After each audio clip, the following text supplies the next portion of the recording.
Morning.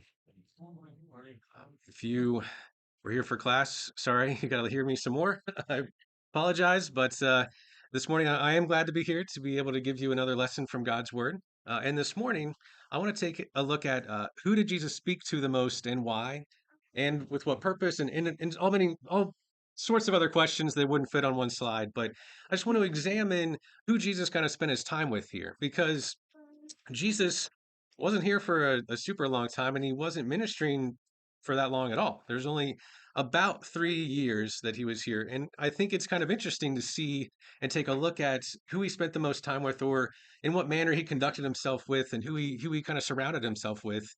Because he's Jesus. He's God made flesh. He came down here and gave us the gospel and all these things that we're passing on to people. And so I think it's good to take a step back and kind of look at who he was interacting with.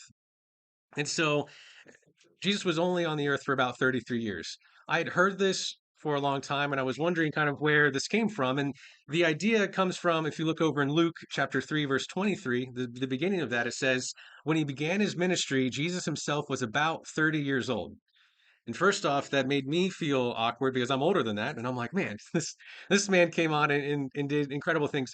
Granted, he is God made flesh, so I was going to take it a little easy on myself, but still was like he did a lot of things at a relatively young age. At least I would like to think so because I don't think I'm that old yet. But I was wondering how we got to the 33. And so if you look during his ministry, three Passovers are specifically mentioned as have passed. So if you look over in John chapter 2, verse 13, 6 and 4, and then 11 and 55.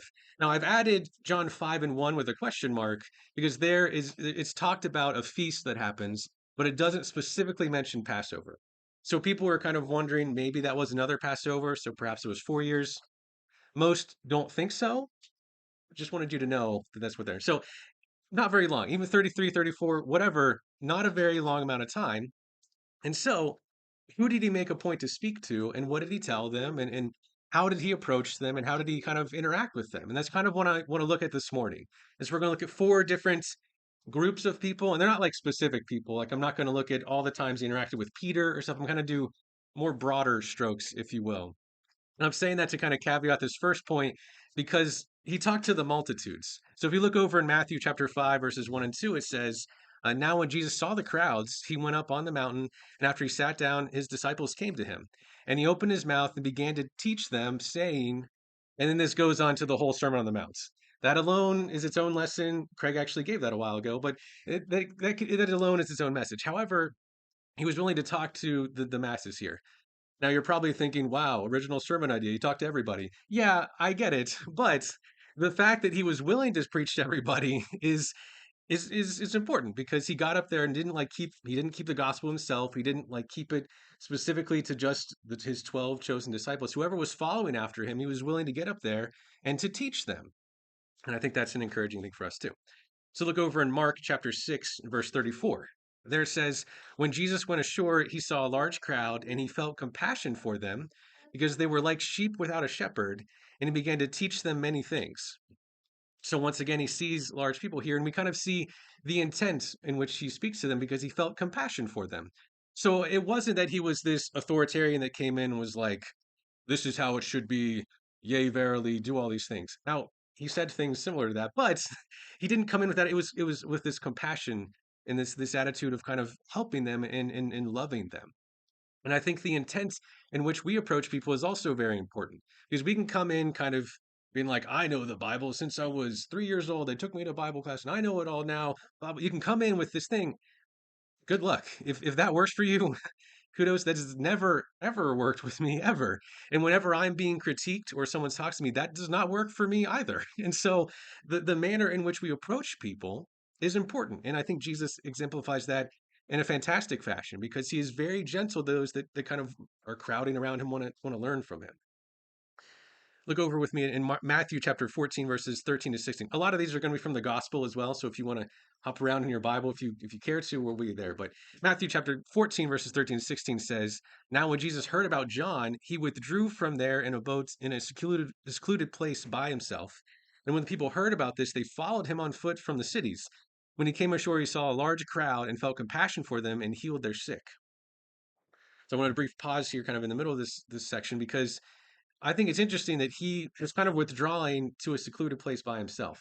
I don't know if you've ever kind of went off on your own, but usually that's like, I don't really want to see other people. I need my me time. I need to be here. But people heard about him and kind of followed him on. Now, I don't know if you've ever been interrupted in your time when it's like your me time. I'm usually not the happiest person. I'm slightly maybe grumpy and just be like, need my time. Like, give me a minute here. Give me some time. Jesus was willing to teach them though. Still, even though these people were kind of following after him, he didn't go by like, give me a week, okay? Come on back. I don't know where you go. Go off to work or something. Just leave. I'm not ready now. He didn't do that. He saw them, felt compassion for them once again, and even healed their sick. He went on to do above and beyond things that I can't even do. He felt compassion for them. Continuing in verse 15, it says, "Now when it was evening, the disciples came to him and said, 'This place is secluded, and the hour is already past to eat. Send the crowds away, so that they may go into the villages and buy food for themselves.' But Jesus said to them, 'They do not need to go. You give them something to eat.' And then they proceeded to feed 5,000 people with just some fish and bread that they had lying around. Uh, so I know it's awkward that I'm not even like talking about the main points. I'm talking about the points leading up to that because that's what I want to focus on who he was talking to. And it's not that he was just feeding them kind of spiritually. He also cared about their physical being too, which is a very kind thing to do. As God made flesh, he obviously didn't really need to do that, in my opinion. As him coming down here as kind of the big spiritual authority, it's kind of nice to see that he also cared about their stomachs. Because once again, I'm a person that enjoys food. I don't know if you can tell by looking at me. I enjoy my food here. And so he cares about their physical well-being as well. And so just the way he approaches them is not just spiritual food giving them, but he also is like, I understand your physical beings here. Let's try to make sure that you're accounted for there too. And finally, over in Matthew chapter 11, verses 28 to 30, it says, "Come to me, all who are weary and burdened, and I will give you rest. Take my yoke upon you and learn from me, for I am gentle and humble in heart, and you will find rest for your souls, for my yoke is comfortable and my burden is light." And so it wasn't that he came down here talking to all these multitudes of people and wanted to shackle them to something that was going to be difficult for them. It's not that he's like, I'm signing you up for intense labor here. He's not coming here forcing us into these work teams or anything. He's like, I want you to have rest. That's incredible because once again, as God made flesh, he could have came down and been like, drop and give me 20. Been like, okay, yes, sir. Like, because he's God. He's like, we'd have to do that. But he once again comes down with this restful attitude, this compassion again. And that's the main thing I want to get here. When he talked to all the people, it wasn't to lord his authority over them. It was to have compassion and to teach them like the good and the love that God shows us. So, in recap, here, he delivered his sermon on the Mount to all the multitudes of people. He felt compassion for the shepherdless sheep. He saw that they didn't have a leader and wanted to kind of corral them together and be like, you have someone that cares about you. And he didn't stay secluded and he fed them instead. He gave up his me time and fed them and healed them. And he invited them to take up his yoke, which is easy and light, to lighten their burdens, to make their lives easier. And so Jesus taught anyone seeking him and cared for the lost. And we need to do exactly the same thing today, too. We need to make sure that anyone seeking him has a welcome door, welcome ear to talk to, and then we teach them what God has taught us. We can take that example too. And I know you don't have multitudes of people following you around, but I do know that the friends and the groups that you're a part of are different than my groups. Are you being the Jesus of your group, if you will? Not that I'm not comparing you to God, of course, but are you that person that is willing to kind of spread the gospel to them in that group? I think we should be. Next, he talked to his disciples. Verse over in Matthew chapter 10, verse 1, it says, Jesus summoned his 12 disciples and gave them authority over unclean spirits to cast them out and to heal every disease and every sickness. He then goes on to list the 12 apostles. And those are the people he kind of gave special attention to. So we'll see the verses here coming up that he did treat them a little differently than the average disciples that he has met. And I think there was a purpose for that. Over in Matthew chapter 13, verses 10 and 11, it says, and the disciples came up and said to him, why do you speak to them in parables? And Jesus answered them, to you it has been granted to know the mysteries of the kingdom of heaven, but to them it has not been granted. And so already he kind of has this special group that he's kind of setting aside, being like, hey, I'm teaching them in this kind of plain speak. I love the parables because it does bring it down to an earthly message with a heavenly meaning. Or I'm totally messing up the quote, but he delivers it in a way that they totally understand. And he's like, I'm doing it for them because they don't have what you have. You've been granted something more. And so these 12, the disciples that he interacted with and chose to be kind of his main subordinates, if you will, he gave them something special, which is interesting in itself because he didn't decide to do it himself, and he left on kind of a legacy to go on because he knew that his time was going to be short. And so, knowing that he wasn't going to be here forever, he was like, "Let me set up these people. Let me give them these gifts and abilities and this understanding, so they can continue to teach the good word." Then over in John chapter 13, verses 12 to 17, it says, Then when he had washed their feet and taken his garments and reclined at the table again, he said to them, You know what I have done for you. You call me teacher and Lord, and you are correct, for so I am. So if I, the Lord and the teacher, washed your feet, you also ought to wash one another's feet. For I gave you an example so that you also would do just as I did for you. So just a brief prophecy. This is when he washed the disciples' feet. And they were at first very uncomfortable with this because back then, first off, can we agree that feet are rather gross just in general? And back then, even more so, because it's not like they had nice paved road. It was disgusting. That job was left for kind of like the lowliest of the lowly servants. It was left for like, yeah, go over there, get hit, they do it. But Jesus is doing it. And the apostles are like, excuse me, sir, we should probably be washing your feet. He's like, no, no, if you're not washed by me, you won't be cleansed at all. And then, Peter gets a little hot-headed. He's like, wash all of me. He's like, settle down. This is, I'm making a point. And then the point is that he was willing to take on that servant role. He was willing to drop down to that.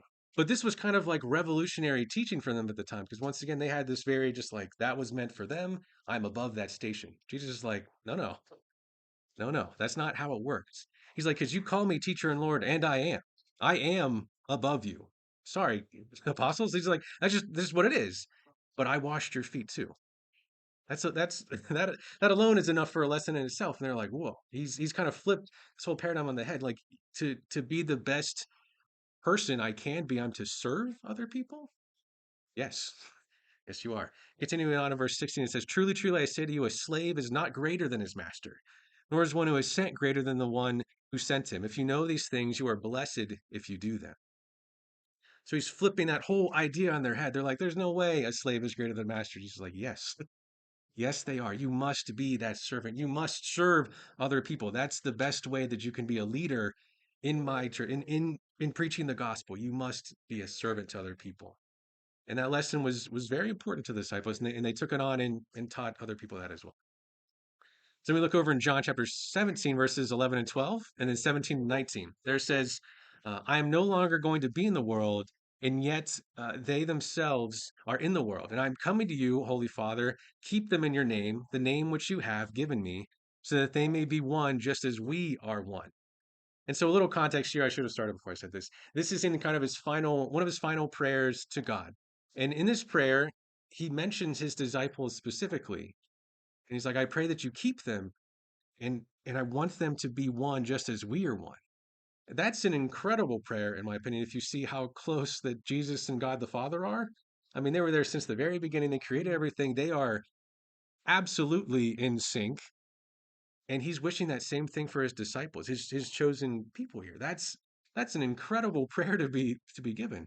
And I think I'm encouraged when I know that people are praying for things that are going on in my life and to help, uplift situations in my life. And here Jesus is going on behalf of humans, created beings. That's astounding to say the least if we really think about it. Because once in the grand scheme, we're little specks of things. Like we are just nothing. Are you like we're so small.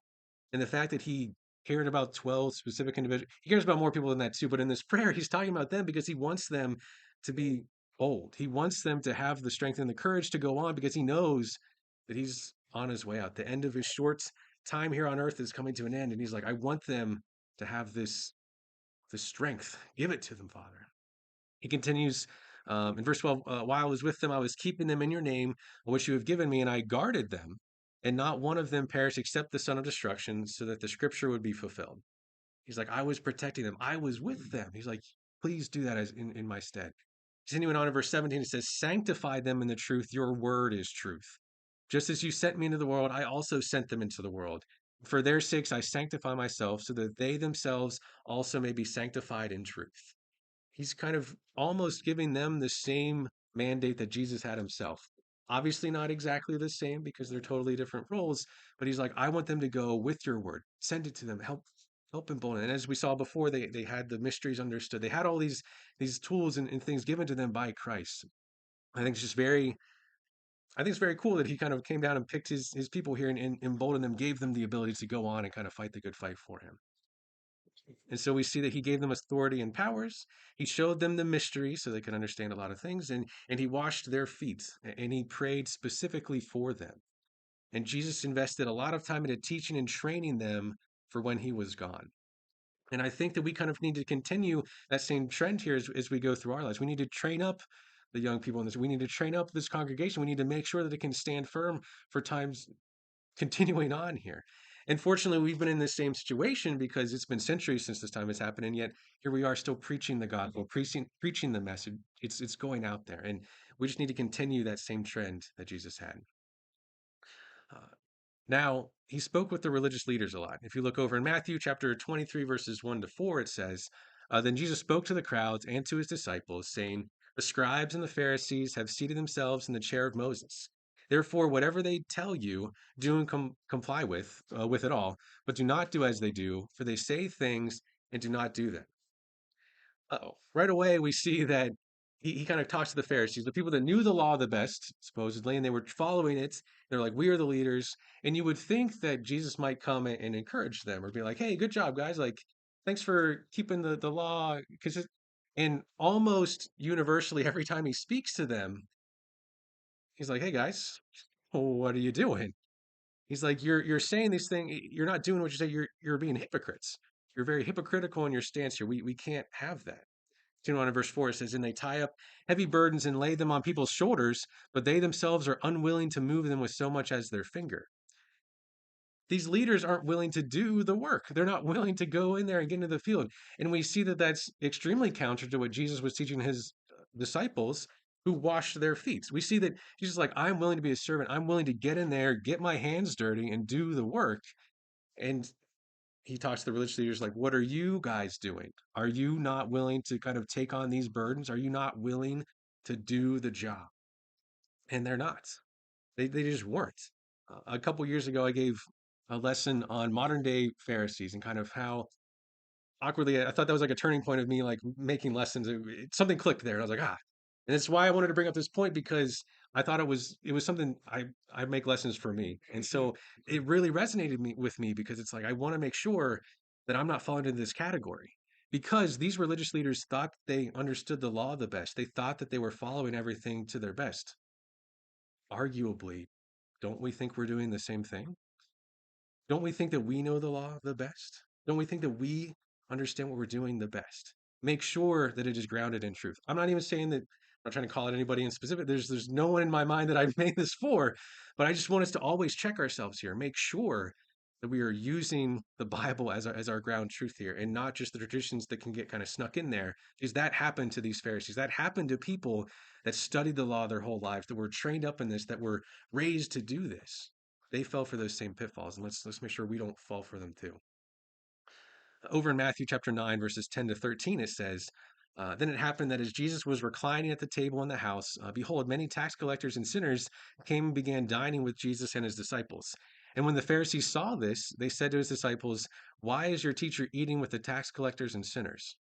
So right away here, we see that the Pharisees have kind of this high and mighty attitude of like, I would not deign to eat with those people. How dare you do that, Jesus? What are you doing? You're dragging the law through the mud. No, Jesus is there to teach them his message. Like you've missed the point. You've missed it. Look over in verse 12, it says, But when Jesus heard this, he said, It is not those who are healthy who need a physician, but those who are sick. Now go and learn what this means. I desire compassion rather than sacrifice, for I did not come to call the righteous, but sinners. And I used to think kind of the biggest kind of punch here was in verse 12, where it was like, if you don't know, like healthy people don't need the doctor, the sick people do. I was like, yeah, well phrased. Like that's why you got to the sinners. But I think 13 stings a bit more. Because it's like, now go and learn what this means.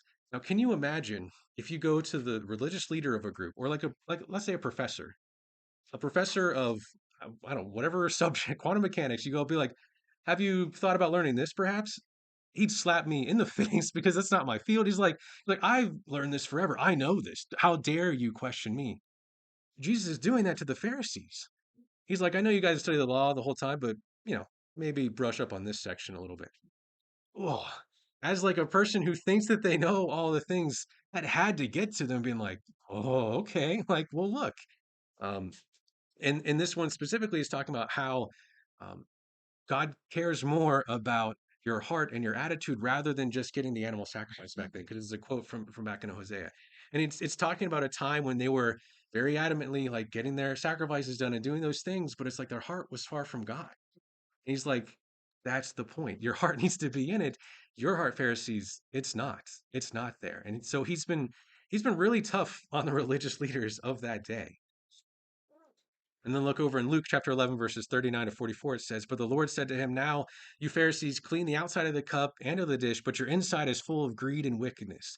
You foolish ones, did he who made the outside not make the inside also? But give that which is within as a charitable gift, and then all things are clean for you. But woe to you, Pharisees, for you pay tithes of mint, rue, and every kind of garden herb, and yet you ignore justice and the love of God. But these are the things which you should have done without neglecting the others. Woe to you, Pharisees, for you love the seat of honor in the synagogues and personal greetings in the marketplace. In in in Matthew, there's also a big list of woes that talks about the Pharisees, and this is kind of like a small microcosm of it. But I wanted to pause here because this one has always kind of stuck out to me, where he talks to them about tithing mint and rue and these things, and that means that they're getting down to like the minutia of the law, which is good. Jesus wants them to know all these things. He's like, however, you've ignored justice and the love of God. Arguably more important tenets, arguably bigger rocks in their life, arguably bigger parts that should have been considered more, but they're here like, here's one mint for God, nine for me, one more for God. And that just makes it hilarious in my head because that's so small of things. But how often do we get bent out of shape for those small little things? How often do we focus on those things and ignore these greater truths and these greater messages? Continuing in verse 44, woe to you, for you are like unseen tombs, and the people who walk over them are unaware of it. Unseen tombs were important back then because the law, you could not interact with anything that was dead or unclean. It would make you ceremonially unclean. And so he's like, you're kind of like these landmines hidden there. They don't see you, and they're like, oh, and they're kind of caught in this trap. And that's where this unseen tombs part comes from. But the religious leaders, he calls them hypocrites, kind of straight to their face. He suggests that they study more, that they don't know the law, and he counters their stances on almost everything that they kind of stand for. And so Jesus was very strict with the hypocritical leaders and demands genuine faith, and he wants that from us today too. So let's make sure that we're on guard for kind of trickling in these traditions into our lives and into the truth in our gospel. It's not part of gospel. It is stuff that we have added into. That's the problem with the Pharisees. They've kind of intermixed and combined them all. Let's make sure that we're not doing the same thing. So finally, he spoke with sinners and the outcast. Over in John chapter 4, verses 11 to 14, it says, She said to him, Sir, you have no bucket and the well is deep. Where then do you get this living water? You are not greater than our father Jacob, are you? Who gave us the well and drank of it himself and his sons and his cattle. So the greater context of the verse, we don't have time to go into all of it, but he was interacting with a Samaritan woman. Samaritans and Jewish people did not have dealings together, especially Jewish men, rabbis, and teachers did not speak with women in public, especially Samaritans. So Jesus here is doing a lot of things with a simple conversation with this woman at the well, but he's speaking to her a greater truth of like, I have this living water. And she's like, you can't be greater than Jacob, though, our father. Like, there's no way. Little did she know she's speaking to God incarnate in human form here. He is, in fact, much greater. And so he goes on and says, Jesus answered and said to her, Everyone who drinks of this water will be thirsty again, but whoever drinks of the water that I will give him shall never be thirsty. But the water that I give him will become in him a fountain of water springing up to eternal life. And Jesus here is including everyone with this. He's like, whoever. And that was kind of revolutionary at the time because once again, Samaritans, Jewish, not on great terms. And so he's including everybody, which once again has fortunately bled onto us and has included us now, which is a wonderful thing because we have that same living water available to us today. Look over in John chapter 8, verses 3 to 7. It says, Now the scribes and the Pharisees brought a woman caught in the act of adultery. And after placing her in the center of the courtyard, they said to him, Teacher, this woman has been caught in the very act of committing adultery. Now, in the law, Moses commanded us to stone such a woman. What then do you say? And so they're coming to him not for, oh, we're not sure what to do about the situation. He's like, no, no, we know. We need to stone her. It's like, what do you say, Jesus? What do you say about that? They're using it as an opportunity to kind of trip him, trap him, get him in this awkward situation where he's like, "Yep, killed a woman." And he's like, "Ah, how dare you do? I thought you were a bummer." They're trying to get him in this situation that's like a no-win scenario for him. And so we see verse 6. Now, when they were saying this to test him, so that they might have grounds for accusing him, but Jesus stooped down and with his finger wrote on the ground. When they persisted in asking him, he straightened up and said to them, "He who is without sin among you, let him be the first to throw a stone at her." So he kind of ignores them. They're asking this. They're like, "We got him, we got him." And he's just like, whatever." They're like, "What?" They're like, "Okay, who is perfect among you? Who has not broken the law? Who is not? You can stone first, by all means." And they all, starting with the eldest, kind of disseminated and kind of went away. They just left. They're like, "No one's accuses you. I don't either. Go your way. Sin no more." He didn't condone her act. He didn't say like, "Yeah, keep doing that." He was gentle and compassionate with her, which is incredible. Look over in Luke chapter 19, verses 7 to 10. It says, when the people saw this, they all began to complain, saying, "He has gone in to be the guest of a man who is a sinner." But Zacchaeus stopped and said to the Lord, "Behold, Lord, half of my possessions I am given to the poor, and if I have extorted anything from anyone, I'm giving back 4 times as much." And so this is the account of Zacchaeus, where he was trying to see the Lord. He was a short guy, climbed a tree. He's like my spirit animal. If you look at it, just, as I was a little kid, I was not. I like climbing trees. I was like Zacchaeus. Okay, I get it. I get it. I'd want to do the same thing. But he was also a tax collector. He was also kind of the outskirts of like the Jewish thing. And they're like, we don't like him. Tax collectors were known for kind of just basically stealing money. They were horrible reputation. He's like, no, no, I don't do that. He's like, I don't. I'll give back 4 times as much if I've taken from them on accident. I repay my debts here. I'm a good person. So we look over in verse 9, and Jesus said to him, "Today salvation has come to this house, because he too is a son of Abraham. For the Son of Man has come to seek and to save that which was lost." And so Jesus here kind of is like he is part of the family still. God, like you've missed the point here. You've been blinded by your perception of what tax collectors are and these sinners are. He's part of the family. Okay, I salvation is here. I include you. Do not worry, Zacchaeus. Come on, which is really really cool. And so if you look, kind of recap here, he spoke with a Samaritan woman. Huge implications across the board with that. He had compassion for the adulterer. He didn't condone what she was doing, but he was like, who else hasn't messed up here? And he saw Zacchaeus as part of the family. This outcast of society kind of brought back into the family, back into the fold. And so Jesus embraced the people that society rejected. We need to do that today too. We need to not judge people when they come in and just like we see them, and we need to not judge a book by its cover. Unfortunately, half the time when you're in bookstores, that's the only thing you see. Like you only see the cover. And so we can easily fall into that trap where we look at someone and be like, not a shot. That person will never be a Christian. That person will never, why should I even bother? Do not do that. Jesus went out there, found these people, he was the doctor and went to them. We need to do the same thing today. So, in conclusion, Jesus did a lot with the few years that he was here ministering. In those 3 or 4 years, he did so many things. He preached to multitudes, he taught his disciples, he rebuked the religious leaders, and he included the sinners and the outcasts. He did many incredible things in there, too. I know this is a very high distillation of what he did, but I think it's interesting who he spent the most time with and how he treated them. Specifically, the religious leaders, he didn't come in and like, at a boy, he was like, do better. And for those that were beaten down, trodden, he lifted them up. We need to do that today too. And I think we can get trapped in this kind of business mindset where it's like you get to the top, it's like watch out for number one, that's me. That is not a Christian attitude. We cannot have that in our lives here. We cannot live our lives like that. And so let's do better because we need to do the same thing that Jesus did when he interacted with all those people. So let's make sure that we can do that through our lives here. But if you've been struggling in any way in your life, if you maybe haven't lived as Jesus like as you could have, if you're not speaking to the multitudes here, you're not living the life that he would want you to live. We we want you to do that. We want you to turn away from those sin and temptation that are in your life and follow him. And if you haven't been baptized or been added to the church, we would love to assist you with that as well. If you have any need, please come forward as we stand and sing the invitation song.